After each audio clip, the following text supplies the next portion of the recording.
பொள்ளாச்சி நாடாளுமன்ற தொகுதியின் வேட்பாளராக நாம் தமிழ் கட்சி சார்பில் நான் களம் காண்கிறேன். இந்த தேர்தலில் நாம் தமிழ் கட்சிக்கு சின்னத்தை முடக்கி அநீதி அளிக்கப்பட்டிருக்கு. அதையும் மீறி தேர்தல் ஆணையம் முறையிட்டு இந்த முறை புதிதாக மைக் சின்னத்தில் நான் தேர்தலில் போட்டியிடுறோம்.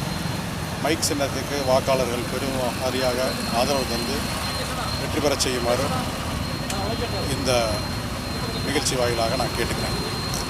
இப்போ மக்கள்கிட்ட எந்த மாதிரி நான் வரவேற்பிருக்கு?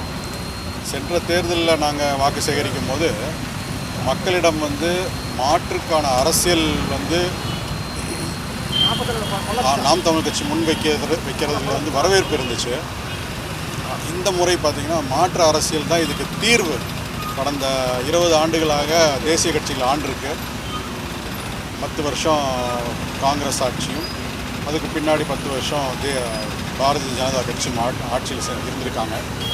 மக்களோட பிரச்சனைகளுக்கு தீர்வு தமிழ் தேசிய அரசியல், இந்த மண்ணிற்கான அரசியல், அதுதான் மக்களுக்கு தீர்வாக இருக்குங்கிறது மக்கள் உணர்ந்திருக்காங்க.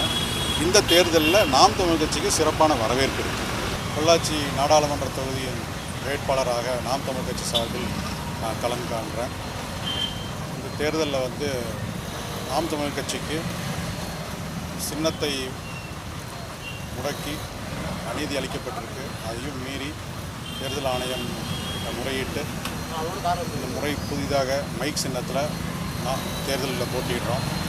மைக் சின்னத்துக்கு வாக்காளர்கள் பெரும் வாரியாக ஆதரவு தந்து வெற்றி பெறச் செய்யுமாறு இந்த நிகழ்ச்சி வாயிலாக நான் கேட்டுக்கிறேன். இப்போ மக்கள்கிட்ட எந்த மாதிரி நான் வரவேற்பிருக்கு? சென்ற தேர்தலில் நாங்கள் வாக்கு சேகரிக்கும் போது மக்களிடம் மாற்றுக்கான அரசியல் நாம் தமிழ் கட்சி முன் வைக்கிறதுல வரவேற்பு இருந்துச்சு.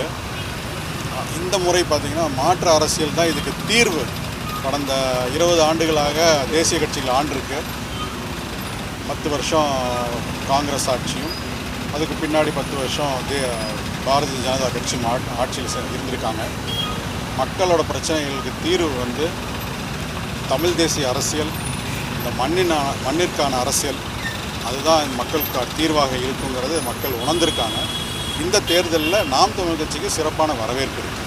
பொள்ளாச்சி பாராளுமன்ற தொகுதியில் எந்த வாக்குறுதியை முன் வச்சு வாக்கு சேகரிக்கிறேன்? பொள்ளாச்சி நாடாளுமன்ற தேர்தல் பார்த்திங்கன்னா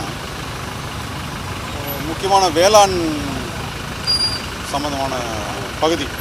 இங்கே பிரதான விவசாயம் தென்னை,